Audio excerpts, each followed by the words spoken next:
Ciao ragazzi, bentrovati in un nuovo video. Allora, oggi un altro versus tra classico e moderno. Oggi siamo un po' più così. Andremo a vedere,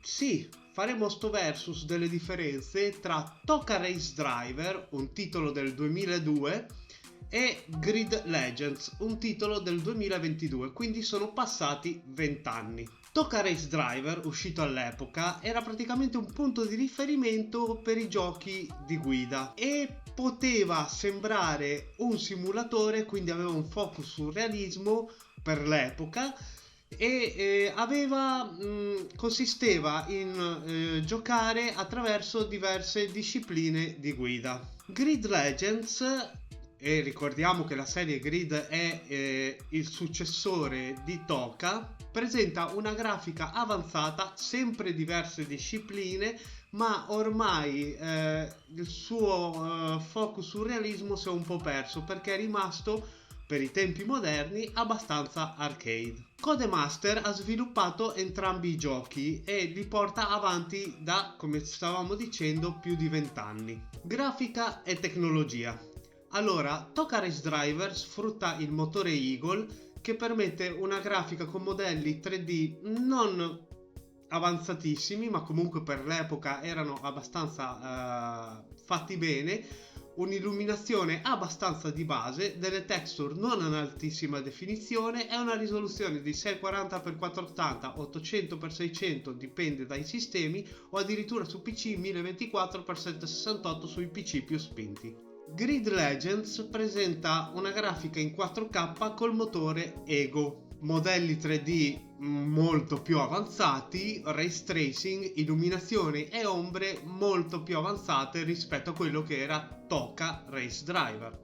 Nonostante Toca Race Driver presentava dei danni che ai tempi erano ritenuti parecchio realistici, quelli di Grid Legends sono ancora più realistici. La fisica e il gameplay di Toca Race Driver sono abbastanza semplici per l'epoca moderna. I danni sì, ci sono, ma non influenzano in grande modo sulle performance della macchina stessa. Una volta poteva essere ritenuto un simulatore, ma al giorno d'oggi è parecchio visto come un arcade. Le modalità di guida sono accessibili a tutti, ma con degli aiuti alla guida abbastanza limitati. Grid Legends presenta una fisica di guida un po' più realistica, fatta un po' meglio, ma per i giorni moderni non può più essere ritenuto un simulatore, ma bensì un arcade.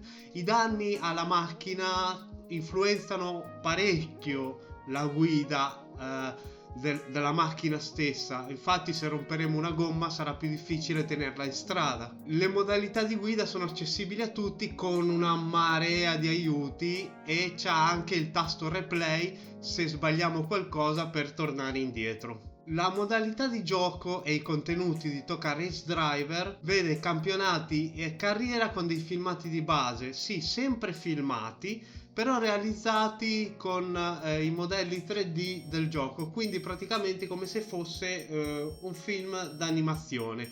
Il multiplayer era in locale o via LAN e non c'era praticamente personalizzazione delle auto. In Grid Legends la modalità carriera presenta oltre alla guida anche una narrativa un po' più avanzata con filmati, con attori veri filmati che realizzano la storia del gioco.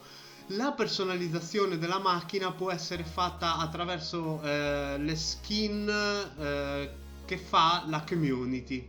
E come dicevamo c'è la modalità replay per correggere se sbagliamo durante la guida. Per quanto riguarda l'audio, Toca Race Driver aveva un audio abbastanza essenziale per quanto riguarda i suoni delle macchine, però le auto, per i più esperti, dicevano che erano irriconoscibili. Presentava dei commenti abbastanza base e ripetitivi durante la guida da parte del nostro box, e la musica era nei menu e non alla guida.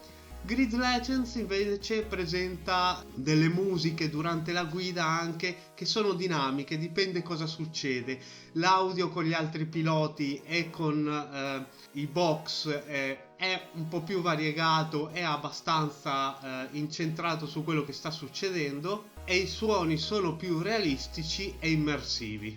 Esperienza utente e accessibilità. In Toca Race Driver c'erano pochissimi aiuti alla guida e i controlli erano semplici, ma con una curva di apprendimento abbastanza ripida per i giocatori novizi. E comunque era quei giochi che su PC si riusciva ancora a giocare con una tastiera. Grid Legends presenta i controlli più raffinati e più accessibile un po' a tutti, ma sarebbe meglio giocarlo con un gamepad. E come dicevamo, ci sono una marea di aiuti alla guida che permettono a chiunque di giocare abbastanza benino il gioco. Allora, in conclusione, sono passati più di 20 anni, però diciamo dallo sviluppo di uno allo sviluppo dell'altro sono passati 20 anni e la tecnologia è parecchio cambiata. Si è reso più accessibile anche i giochi a tutti ultimamente e quindi diciamo che tutti possono godere di un grid rispetto a chi godeva di un Toca.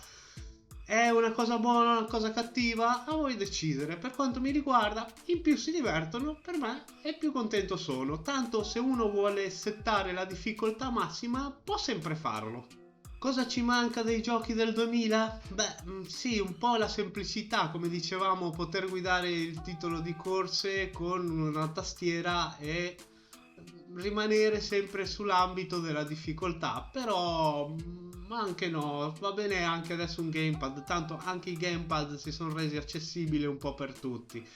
Dove stiamo andando? Allora, adesso stiamo andando verso simulazioni sempre più estreme, che un Toca che ai tempi poteva essere un simulatore, ora è un arcade. Stiamo andando verso degli assetto corsa, degli automobilista, dei Le Mans Ultimate con tripli schermi, VR, postazioni con direct drive da 6-8 Nm.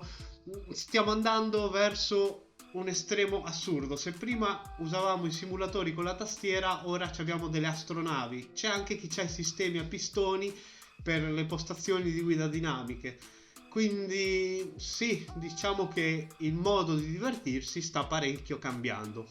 Una curiosità che vi lascio su questo Toca Race Driver e Grid Legends è che Nathan McCain, l'avversario che avete in Grid Legends, è praticamente il nipote di Ryan McCain, ossia il protagonista di Toca Race Driver, e quindi non solo è il diretto discendente, ma è il continuo della storia. Ok ragazzi, per questo video era tutto. Enjoy!